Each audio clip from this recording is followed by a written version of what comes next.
I want to lay out a situation that I'm sure many of us have experienced before. You're at home, taking a break from work, maybe watching a movie or a TV show, or playing a video game. The scene starts and a hacker character comes on, and he's trying to find someone online, only for them to be hiding in the dark web. Or maybe they're talking about the bad guy that they need to hunt down who's selling weapons on the dark net. Have you ever stopped for a second and asked yourself, okay, but what is the dark web? For most people, I think they think it's this big, scary, impenetrable place that only the most elite hackers can get into. Well, it's not some unknown and mystical area that you need to pass a test to get into, and it's not just some Deus Ex Machina that scriptwriters can use to hide their bad guys. My name is John Cordes, and today I want to guide you down below the surface of your normal internet browsing habits. We're going to dive deep down into the waters of the web, and we're going to come prepared so that I can shine a bit of a light on what the shell is in the shadows of the dark net.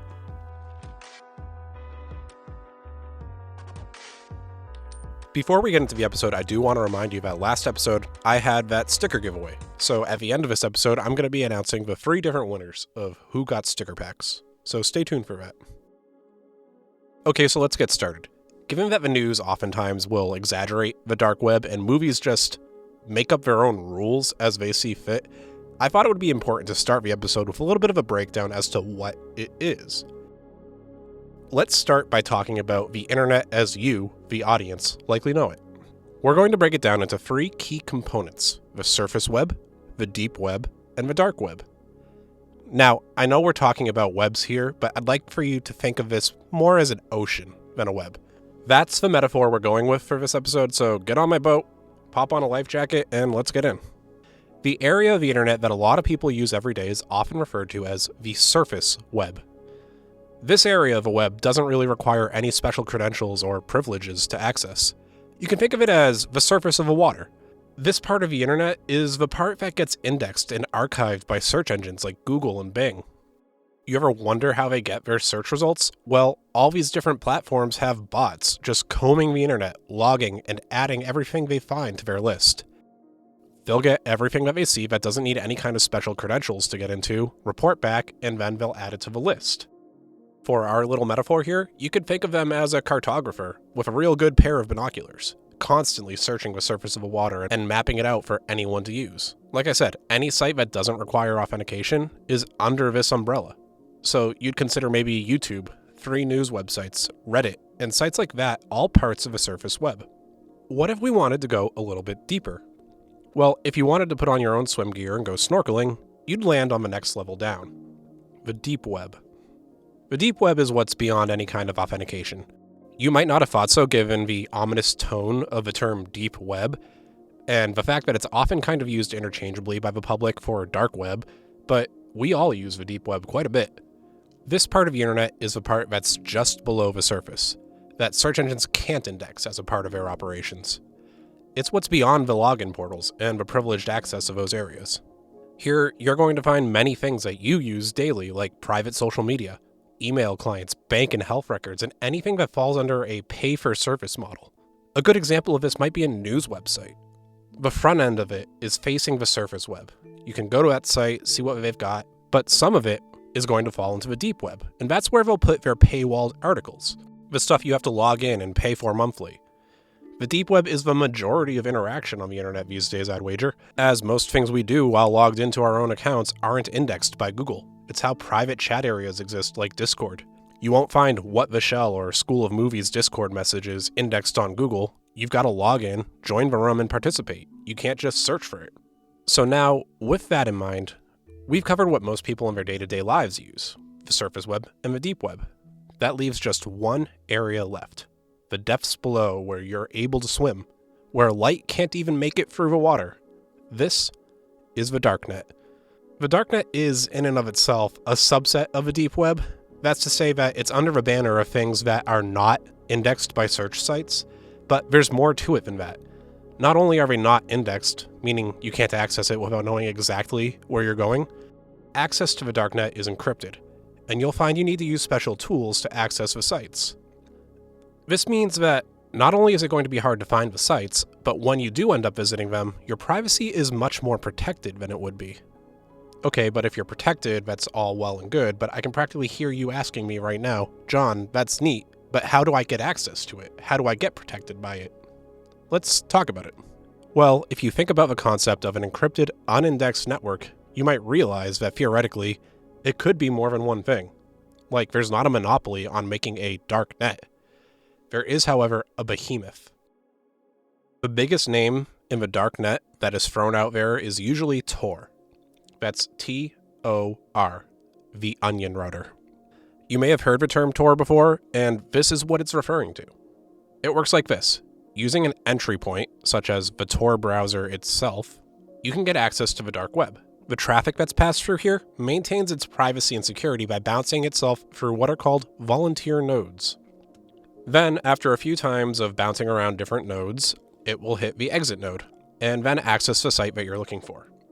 It's really just passing your traffic around to the point where it becomes insanely difficult to trace it back to the originating source. And now, you might be thinking to yourself, what kind of nefarious group would think up such a convoluted idea? Who would do such a thing and just release it onto the world? Well, would you be shocked if I told you it started with the US government? More specifically, the US Naval Research Lab. Back in the 1990s, one particular group of individuals noticed that there was a distinct lack of security on the internet, and it would soon, if it hadn't already, be a tool for surveillance and tracking. And man, did they not realize how right they were. Michael Reed, Paul Siverson, and David Goldschlag all wanted to work to make an internet connection that wouldn't reveal who was talking to whom. With this concept in mind, they thought up the idea of onion routing. If you were to route through multiple servers and encrypt it on each stop of the way, then each pass-through adds another layer of security. And as with almost all metaphors involving layers, they made it about onions. In the early 2000s, another person joined in, Nick Mathewson, and that's when it really started to come to fruition because that's when the first iteration was publicly deployed. At its start, it had just about a dozen volunteer nodes passing traffic, but today, that number is in the thousands. And volunteer is a theme here too, because Tor isn't some group that hides in the shadows. You can actually go look at their website today and read about everything that I'm telling you. They operate in a manner that many different hackers, coders, and people on the internet like to operate on, which is open source ideals. They want true privacy for you, and they let you in on it. So when they did release it, they published the code for the project so that you could opt in to help. You know, become a volunteer node. Let me take a minute to read to you their mission statement. It goes, quote, "To advance human rights and freedoms by creating and deploying a free and open source anonymity and privacy technology, supporting their unrestricted availability and use, and furthering their scientific and popular understanding." That's all to say that they want to make sure everyone has the inalienable right to be private on the internet, that no government and no entity can take this from them, and that if you want to, you will have the ability to use it and understand it. This hit such a strong note that the Electronic Frontier Foundation, or EFF, would begin helping them fund the organization, and eventually it would grow into a full-fledged nonprofit called the Tor Project. So this has been going on for 20 years now at this point, and there is still this misconception that you need to be a hacker mastermind to be able to get into the darknet. And that's because initially it was kind of hard. In the early days, you would need to set up a special proxy tool to make your way in and start browsing, but nowadays, it's as simple as downloading the browser from our website. And again, it's not some fancy tool. It's built off the back of Firefox. And if you're expecting anything other than an internet browser, you're going to be let down. I have a screenshot of it on the website in the transcript of the episode at whattheshellpod.com. So feel free to take a look if you don't want to Google it or go to the website. The Tor browser offers you a way to browse the surface web and the dark web all from one place. It comes with its own manual, and you can even get a nice little newsletter to keep you up to date on what's happening.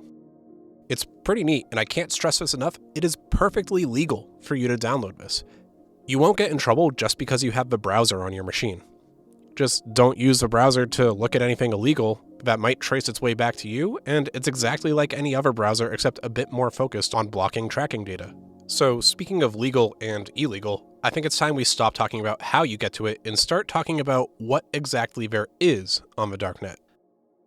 Once you're in on the Tor browser, what now? Well, let's talk about some of the safe and perfectly legal places to go. One of the most common places is called the Hidden Wiki. Yeah, the dark web isn't indexed on Google or anything like that, but that's not really stopping users from aggregating their own data as they acquire it and putting it somewhere. And getting to the site is the first little challenge because it's not like you're looking for hiddenwiki.com or anything like that. The dark web URL is a nearly 60-character long string of seemingly random numbers and letters, .onion. The site is indexing as much as they can find on the dark web, including social media pages and journalism sites. Yeah, that's right. You can go onto the dark web and use social media, or read news articles, or look at someone's blog. And what I'm about to say might surprise you, but did you know that Facebook and the BBC have dark web sites? For the Facebook dark web mirror, the reasoning is pretty simple. Someone might want to try and create an account privately, without any traces back to where they are or who they are. Or, and this one is pretty common, maybe you want to use the tool to avoid censorship. I'm not talking about the kind of censorship that Facebook takes down your post because you did something that was kind of obscene. I'm talking that there are many countries in the world that impose their own restrictions on content on social media, and by using Facebook on the dark web, you could theoretically get around the firewall that your country has in place. The dark web mirror of BBC hits the same point. Operating its news network on the dark web means that if you know how, you can get their news anywhere in the world without fear of censorship because of government restrictions.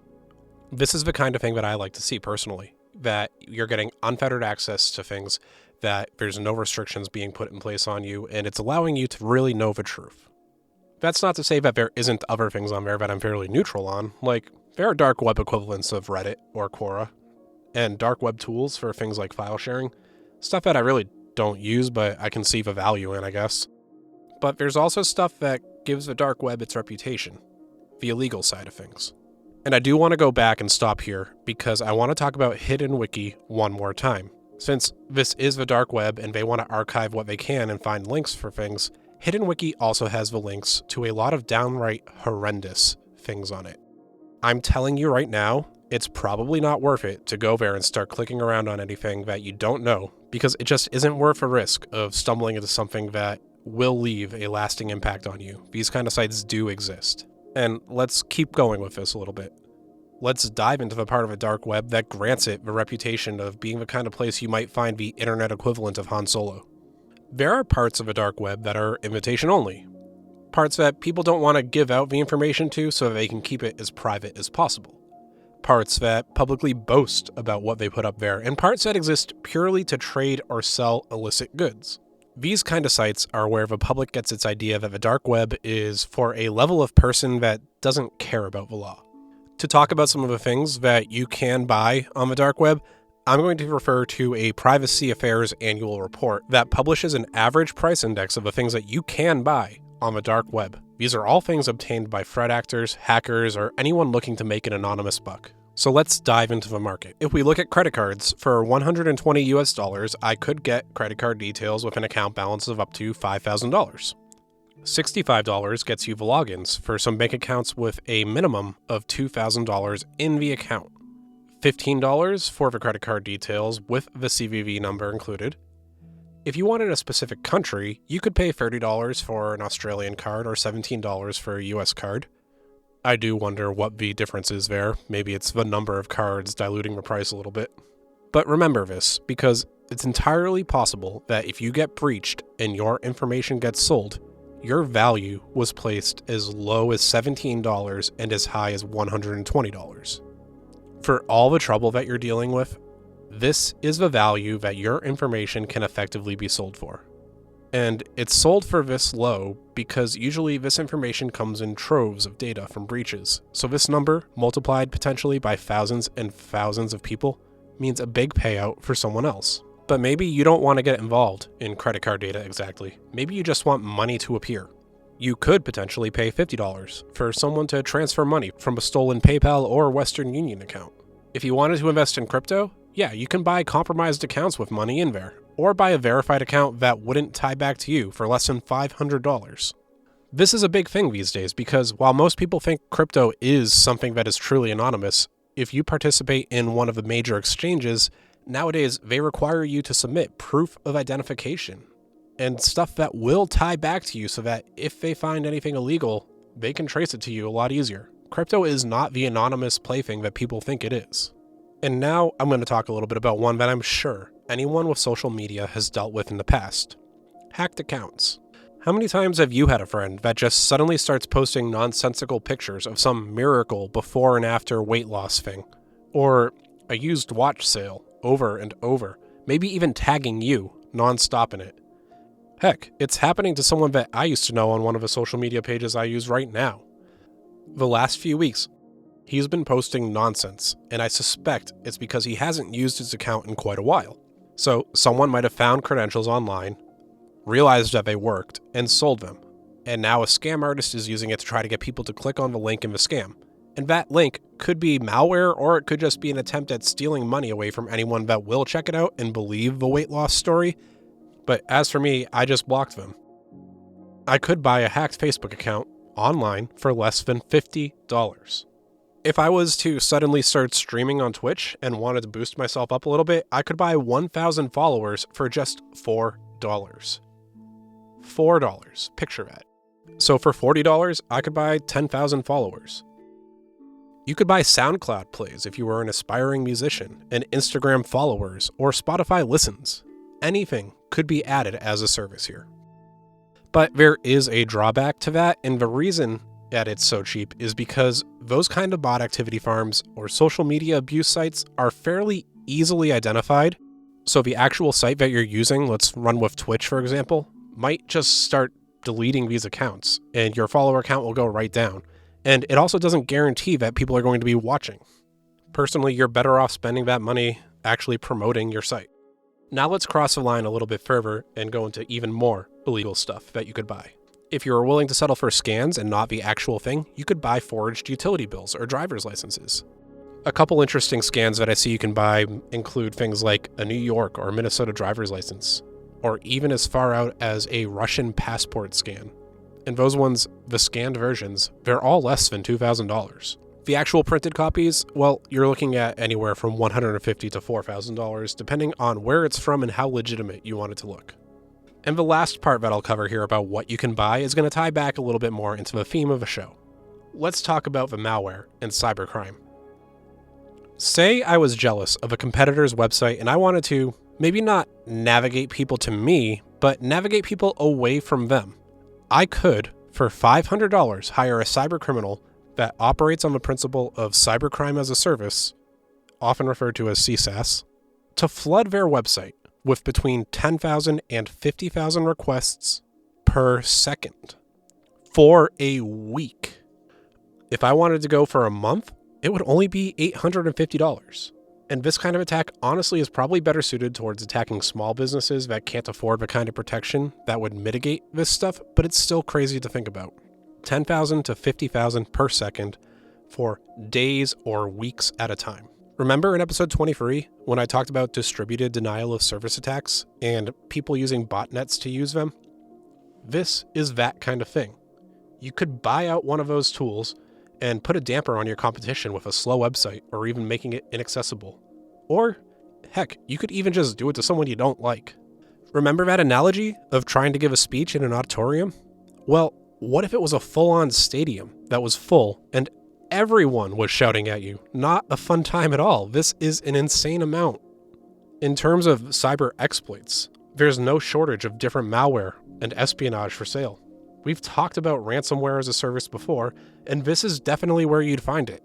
Just last year, the US sanctioned a dark website named the Hydra Market that specialized in those kind of deals. It operated as a cybercrime sales broker and cryptocurrency exchanger for threat actors from around the world. It's like the worst version of Craigslist you can imagine. And Hydra isn't the only place you can buy those services either. There are a myriad of dark websites offering more than just DDoS attacks. Now I'm going to take you back all the way to the start of our own timeline, back to episode 1. Remember the Colonial Pipeline hack? If you don't, go back and take a listen, and in advance I apologize for a poor audio quality. The high level is that a tool called DarkSide Ransomware took down the pipeline and caused an uproar across the country. The custom ransomware was bought on the dark web for just $1,262 US. So based on what we've talked about so far, I want to put you in the shoes of a hacker with a little bit of money to spend. You're the cyber menace here, and you've got maybe $3,000 in Bitcoin, let's say. If you wanted to try to turn a profit based on what we've talked about so far, you could buy a crypto account with no ties to you, buy valid credentials to somewhere, and buy custom ransomware with enough money for you left over to go crack a cold beer and wait for your profits to start coming in. And this is not me saying, hey buddy, let's go do crime. It's me showing you how shockingly easy it is to just buy these services. That's not to say that it's guaranteed that you're going to get what you pay for. For starters, these are criminals, after all. But on the flip side, all they do have is their reputation, so if they want to keep doing this, they need to supply things that work. And on the other hand, the private sector is constantly getting more and more technology to help mitigate against this stuff, so you are taking a risk if this is something that you engage in. But ransomware and DDoS are relatively low-level things. There's even bigger stuff to come from the dark web sales. Now I want to take a look at a site called the Empire Market. Empire Market is a pretty interesting case here because if you were to just glance at the website, it would look like any other shopping website you use. And again, I've got screenshots for you to look at on my website and social media, so go take a look. If you look at a screenshot of a site that I have, you start to see filters on the left that you can filter by product. You can say counterfeit, drugs, gadgets, or other. And earlier in 2022, if you looked in that other section, you'd see different zero-day exploits for sale. Remember, zero-day exploits aren't known to the vendor until they're reported, so these are big. Let's take a look at the three that you can see. For $1,200, you could get a Facebook zero-day that claims to let you take over an account except a verified one, and that it will bypass two-factor authentication. For almost $3,000, you could get a voting machine exploit that lets you swing votes in your favor if you have access to the machine. A little bit harder because of how it needs to be delivered, but still a major impact. And think about the timetable. This is early 2022, before elections. So that was likely a guaranteed interest for someone. Lastly, there was a Gmail zero-day that promised a full account takeover with the use of a burner email account. And beneath each of these, I'm not trying to make light of this, but it is kind of funny because there's a customer review section, a rating scale of 5 stars. Honestly, this website that I'm looking at has better UIs than some of the online stores that I've actually used. If I wanted to, I could click Contact Seller and see what they have that might not be on the website. It goes back to that last episode about bug bounty hunting when I said that crime does pay a little bit.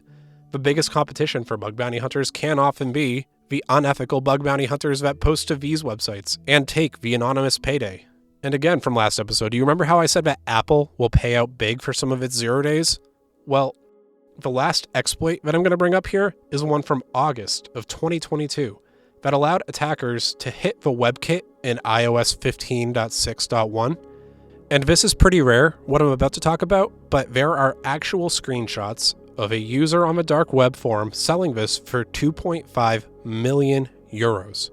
Yeah, so it is kind of hard to compete with that level of cash, and the post in and of itself actually touts that it's fine to develop these exploits and sell them to governments for surveillance.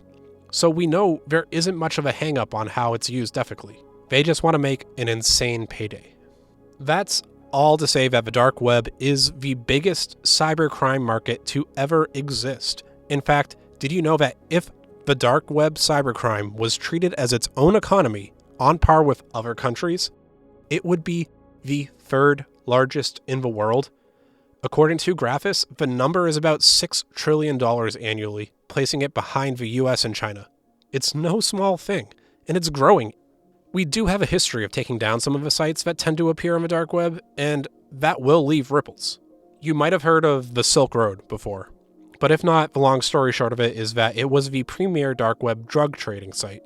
You could buy cocaine, steroids, crystal meth, and even something called Devil's Breath. That last one, Devil's Breath, it's something I hadn't heard of before, but according to websites that I found, it could be called the world's scariest drug.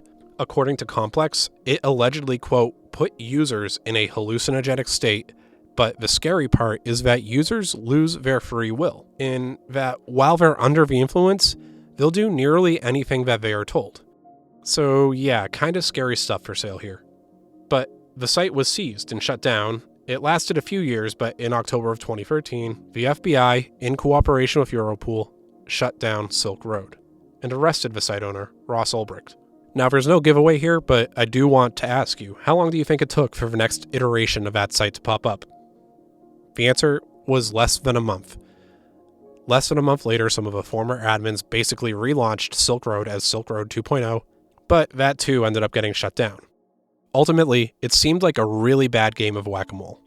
It's insanely hard to find and attribute darknet sites to actionable seizures and arrest.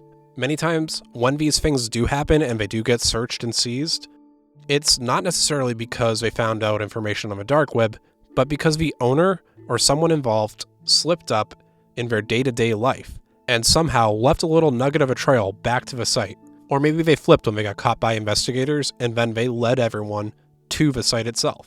There is one other part of the dark web that I didn't bring up here, and that's got more to do with sex trafficking and exploitation of minors. The reason I'm not bringing it up this episode is because I'm going to tell you it's there. It happens, and it's terrible. But frankly, I don't think it belongs here as a part of this episode. If I ever do it, it will be a hard episode to write, and it will deserve to be told as its own story, with better coverage than as a footnote to this whole episode. There are deplorable people out there making a profit on the exploitation of others against their will, and I can't begin to describe how that makes me feel even in this small section. Instead, I would like to offer you the opportunity to listen to someone else that does a good job with it. There's an episode of Darknet Diaries called Welcome to Video, and it details an investigation into one of these sites. The whole process of how a major series of investigations of cryptocurrency transfers led to a waterfall of arrests relating to child pornography. From federal agents to school principals and South Korean citizens, the story is insane. And I don't want to say anything else beyond that, but if you're willing to stomach it, that episode is absolutely worth the listen, and it does the topic the attention it deserves. So I'm going to recommend you go and take a look at that. But at this point down the rabbit hole, I think I'm ready to call the episode. I think that's it.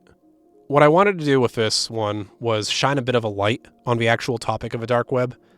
I wanted you to know that it's not always some scary place, and it's not some monster that has no face. It doesn't take an evil genius to use, which is both a bit freeing to know and scary at the same time. But ultimately, it's there, and these things are happening on it beneath the surface of what we do every day. I'm not going to sit here and say that you'd be wrong to be a bit afraid of it, but now I hope you at least understand it. I'm John Cordes, and thanks for coming on this dive into the bottom of the ocean that is the web. That's this week's episode. Thanks for listening. But before we go, I did promise at the start of this episode and last episode that there would be a giveaway. If you remember, I said that if you reached out to me on social media or in the Discord with your guess as to when the first modern bug bounty occurred and got either of the first or second major incident years right, I'd enter you into a giveaway for a sticker pack. You're going to get 2 of each kind of sticker here, so 6 stickers total. Well, I decided that instead of 1 winner, why not give people a little bit of a better chance? I'm about to draw for 3 giveaways.